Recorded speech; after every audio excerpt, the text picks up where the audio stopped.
Quand on lit les biographies d'Hergé, on a ce moment de bascule qui est sa rencontre avec Chang, qui change sa façon de voir le monde, de voir le dessin et de voir son métier de dessinateur de bande dessinée.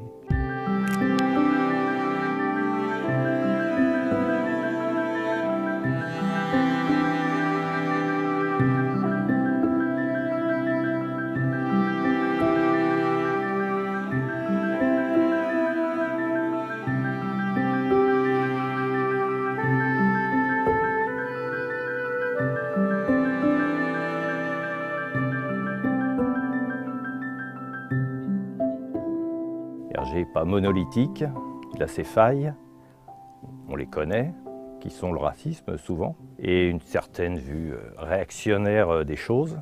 Et au moment de sa rencontre avec Chang, ça vacille. Il n'est pas aussi raciste qu'on pouvait le penser, il n'est pas aussi monolithique qu'il en a l'air. Hergé est un sentimental, et peut-être que sa rencontre avec Chang l'a rendu encore plus sentimental.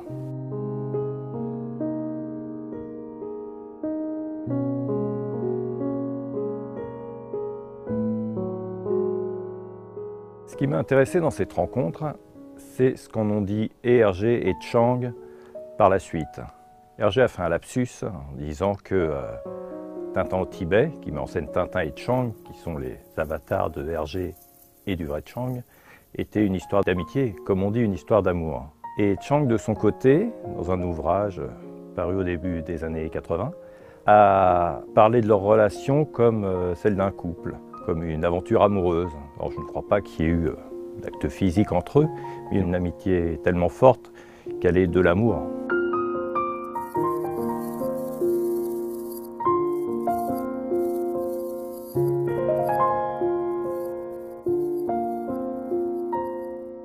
L'album, malgré son sous-titre, Une histoire d'amour au XXe siècle, parle surtout de la relation de travail et d'amitié entre Hergé et Chang. Après, s'il y a eu passage à l'acte ou pas, on n'en sait rien, je ne pense pas personnellement, mais l'ambiguïté est intéressante et accrocheuse.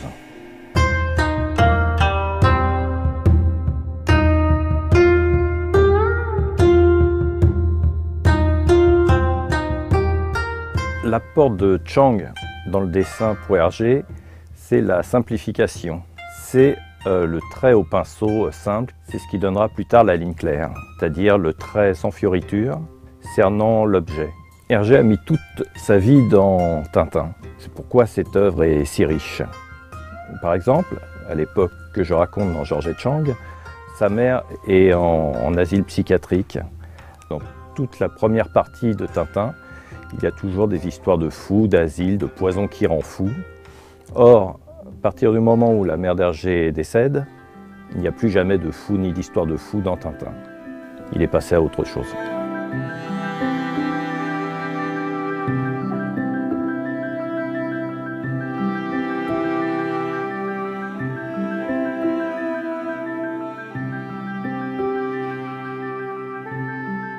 Ça va faire 40 ans que Hergé nous a quittés, et malgré tout, son œuvre est toujours aussi populaire.